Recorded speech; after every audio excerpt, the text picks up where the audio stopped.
दक्षिण भारत में चोल वंश, चालुक्य वंश एवं पल्लव वंश एवं संगम युग का शासन।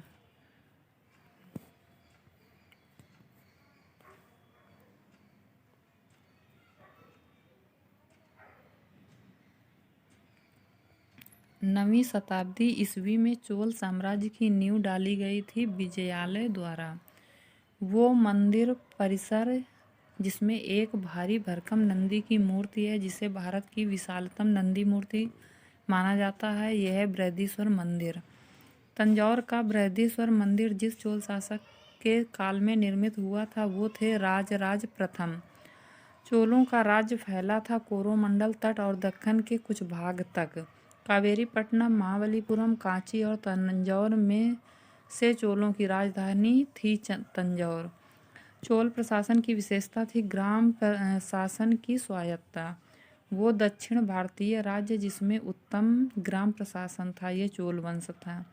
चोलों के अधीन ग्राम प्रशासन के बहुत से ब्यौरे जिन शिलालेखों में हैं वे हैं उत्तर मेरूर में। चोल शासकों के शासनकाल में उद्यान प्रशासन का कार्य देखता था टोटवारियम। सही कथन है चोलों ने पांड्य तथा चेर शासकों को पराजित कर प्रायद्वीपीय भारत पर प्रारंभिक मध्यकालीन समय में अपना प्रभुत्व स्थापित किया। चोलों ने दक्षिण पूर्वी एशिया के शैलेंद्र साम्राज्य के विरुद्ध सैन्य चढ़ाई की तथा कुछ क्षेत्रों को जीता। चोल काल में निर्मित नटराज की कांस्य प्रतिमाओं में देवाकृति प्रायः चतुर्भुज है। दक्षिण भारत के विशेषकर चोल युग के स्थापत्यों की विश्व में श्रेष्ठतम प्रतिमा रचना माना जाता है नटराज को। चोल शासकों के समय में बनी हुई प्रतिमाओं में सबसे अधिक विख्यात हुई है नटराज शिव की कांस्य की प्रतिमा। दक्षिण की शिव की दक्षिणामूर्ति प्रतिमा उन्हें प्रदर्शित करती है शिक्षक के रूप में। 72 व्यापारी चीन में भेजे गए थे कुलोतुंग फर्स्ट के कार्यकाल में। चोल, चेर, पल्लव एवं राष्ट्रकूट में से दक्षिण भारत का वो राजवंश जो अपनी नौसैनिक शक्तियों के लिए प्रसिद्ध था। चालुक्य, चोल, कदंब तथा कलचुरी राजवंशों में से वो जिसके शासक अपने शासनकाल में ही अपना उत्तराधिकारी घोषित कर देते थे तो ये चोल वंश था। चोल शासकों में जिसने बंगाल की खाड़ी को चोल झील का स्वरूप प्रदान किया था वो था राजेंद्र प्रथम। गंगैकोंड चोलपुरम की स्थापना की थी राजेंद्र प्रथम ने। वो चोल शासक जिसे चोल गंगन नामक वृहद कृत्रिम झील बनवाने का श्रेय दिया जाता है, ये राजेंद्र प्रथम है। वो चोल राजा जिसने जल सेना प्रारंभ की थी राजराज प्रथम थे। चोल शासक जिसने श्रीलंका के उत्तरी भाग पर विजय प्राप्त की थी, ये राजराज प्रथम थे। और चोल राजाओं में वो जिसने सीलोन पर पूर्ण विजय प्राप्त की, ये राजेंद्र प्रथम है। वो चोल राजा जिसने श्रीलंका को पूर्ण स्वतंत्रता दी और सिंघल राजकुमार के साथ अपनी पुत्री का विवाह किया, ये कुलोतुंग प्रथम थे। सुमेलित है एरिपत्ति भूमि जिससे मिलने वाला राजस्व अलग से ग्राम जलाशय के रखरखाव के लिए निर्धारित कर दिया जाता था। तनियूर स्थानीय प्रशासन में बड़े नगरों में अलग कुर्रम गठित करना। घटिका प्रायः मंदिरों के साथ संबंध विद्यालय। प्राचीन भारत का वो महत्वपूर्ण व्यापार केंद्र जो उस व्यापार मार्ग पर था जो कल्याण को वेगी से जोड़ता था, ये तगर था। चालुक्य वंश का सबसे महान शासक था पुलकेशिन द्वितीय। चोल, चालुक्य, पाल तथा सेन में से वो वंश जिसके द्वारा प्रायः महिलाओं को प्रशासन में उच्च पद प्रदान किए जाते थे, ये चालुक्य वंश था। चालुक्यों की राजधानी वातापी थी। संस्कृत के कवि और नाटककार कालिदास को उल्लेख हुआ है पुलकेशिन सेकंड के ऐहोल अभिलेख में। प्राचीन संस्कृत में प्रायः यवन प्रिय शब्द घोतक था। काली मिर्च का।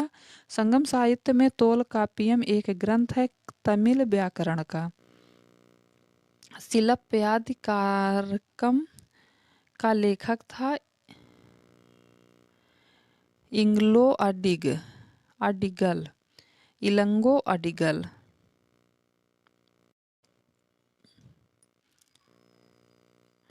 तिरुकुरल ये दर्शन है। तोलकाप्पियम ये व्याकरण ग्रंथ है। शिलप्पाधिकारक ये प्रेम कथा है। मणिमेकले वणिक कथा है। ईसा की प्रारंभिक शताब्दियों में से भारत तथा रोम के बीच घनिष्ठ व्यापारिक संबंधों की सूचना प्राप्त होती है अरिकमेणु पुरास्थल की खुदाई से।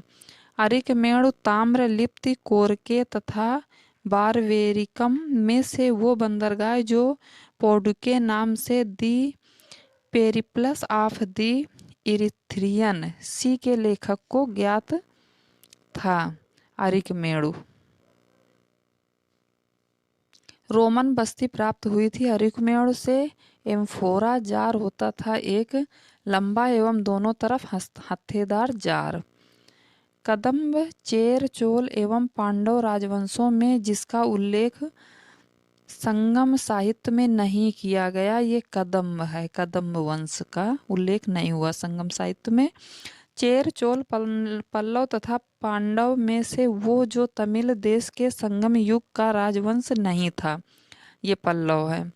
धार्मिक कविताओं का संकलन कुरल है तमिल भाषा में। तमिल ग्रंथ जिसे लघु वेद की संज्ञा दी गई है ये कुरल है। तमिल रामायणम एवं रामावतारम का लेखक था कम्बन।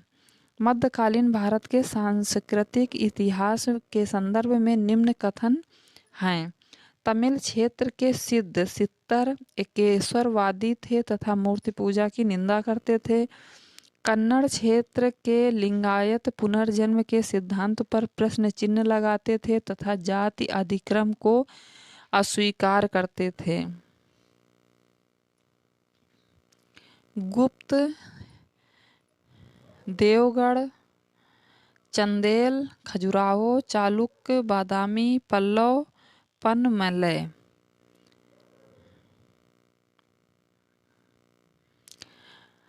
चतुर्वेदी, मंगलम परिषद, अष्टदिग्गज तथा मणिग्रामम में से वो जो प्राचीन भारत में व्यापारियों का निगम था मणिग्रामम था। दक्षिण भारत का प्रसिद्ध तवकोलम का युद्ध हुआ था चोल एवं राष्ट्रकूटों के मध्य। चोल साम्राज्य का अंततः समाप्त किया। चोल साम्राज्य को अंततः समाप्त किया गया मलिक काफूर के द्वारा। संगम युग में उरैयूर विख्यात था सूती वस्त्र के केंद्र के रूप में। पांडव राज्य की जीवन रेखा थी वेगी नदी। संगम पत्तन जो पश्चिमी तट पर स्थित थे नौरा, तोंडी, मुसिर एवं नेलसेंडा। संगमकालीन साहित्य में कौन, वो एवं मन्नन प्रयुक्त होते थे। ये राजा के लिए संगम साहित्य में शब्द प्रयुक्त होते थे जिसमें कौन, वो एवं मन्नन शब्द ये राजा के लिए बोला जाता था। तृतीय संगम युग हुआ था मदुरई में। प्रथम एवं द्वितीय संगम का आयोजन क्रमशः हुआ था मदुरई एवं कपाटपुरम अलैवाई में। वो ऋषि जिसके बारे में कहा जाता है कि उन्होंने दक्षिण भारत को आर्यकरण किया, उन्हें आर्य बनाया, ये अगस्त ऋषि थे। सुमेलित करना है। चालुक्य, बादामी, पल्लव, कांचीपुरम, हर्ष, कन्नौज, पांड, मदुरई। वो चीनी यात्री जिसने चालुक्यों के शासनकाल में चीन एवं भारत के संबंधों का विवरण दिया था ये मात्यालिन थे। चालुक्य राजपूत, गुप्त एवं मौर्य में से वो राजवंश जिसने उत्तर भारत पर शासन नहीं किया तो ये चालुक्य है। कम्मन राजाओं की राजधानी थी बनवासी। दक्षिण भारत का वो वंश जिसके राजा ने रोम राज्य में एक दूत 26 ईस्वी पूर्व में भेजा था। ये पांड्य वंश था। मीनाक्षी मंदिर स्थित है मदुरई में। सुमेलित करना, मीनाक्षी मंदिर मदुरई में है। वेंकटेश्वर मंदिर तिरुमाल में है। महाकाल मंदिर उज्जैन में है। वेलूर मठ ये हावड़ा में है।